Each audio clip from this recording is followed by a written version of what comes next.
why the Democrats seem to have so much difficulty creating a rational method or a rational response to Donald Trump. After 4 years, you would think that they would have inoculated themselves against Trump derangement syndrome and have been able to pick a couple of issues.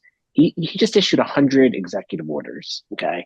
And Chris Murphy is asking questions to Elise Stefanik about Elon Musk's signal to I mean, the complete hysterical absurdity that makes the party a laughing stock.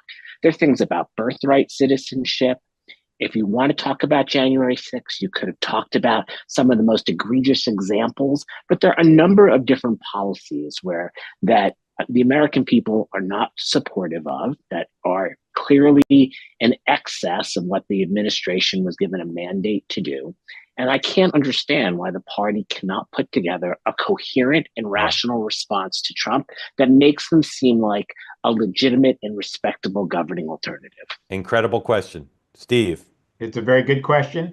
And I think it will be the test of us over the next 2 years and 4 years is, can we do what you say? And the answer at the moment is, I don't know.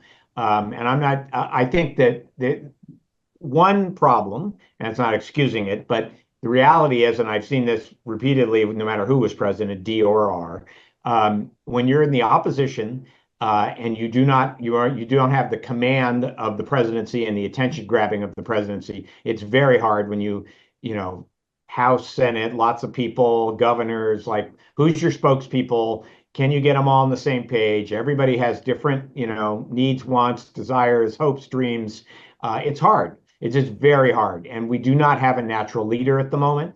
We have a bunch of leaders, many of whom are very talented, but we don't have one that the media can focus on. And we have a very diffuse media. And I think, between now and the next midterm election can we drive, as you say? I think there's an enormous amount of substance that's wrong that Donald Trump is doing that we need to have a coherent response to.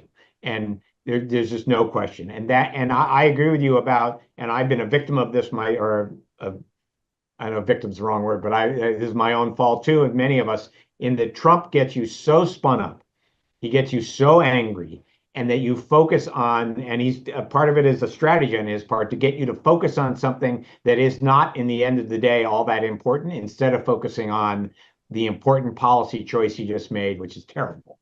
And as a party, we've got to do a better job. There's just no question. You're absolutely right. I'm Steve, just not sure what the answer is. Steve, who are one or two of your leaders you think are doing it well now? I think Hakeem Jeffries is doing a very good job. I think he's managing a big group of people, which I know from having worked for a Democratic leader in the Congress. It's very hard, but I think he has the ability between now and 2026 to potentially become one of those voices. I think we have some governors out there who are doing a terrific job. And I have no doubt that our next nominee is going to come from among the governors. I happen to be a partisan of Josh Shapiro. If you follow Josh Shapiro on TikTok or social media, there is an authenticity about him that is missing with some of our Washington figures. He's just very good at sort of delivering a message that's, as he said, GSD. Am I allowed to use that word on this show? You can. Get shit indeed. done. The fact that he's willing to use that as his message, as a governor, I get shit done, right? That's what I do every day. And that's one of the people's frustrations with Washington, is they don't think stuff gets done. And that's one of Trump's benefits, is he acts like he's getting a lot done. I don't happen to like what he's getting done. And I think a lot of it will not in the long term rebound to his favor. Because a lot of it's not that popular when we put the full spotlight on it, but he's doing things and they like that. Matthew, thank you. Great question. Your three A's were attention, authenticity, attention, and action. And maybe if he gets stuff done, it'll be accomplishments. Mercedes, and part of the problem with Congress is it's very hard in Congress because it's so big to demand attention. Yeah. Congress is designed not to be an action-oriented, they pass bills, but it's not pretty and it doesn't happen fast.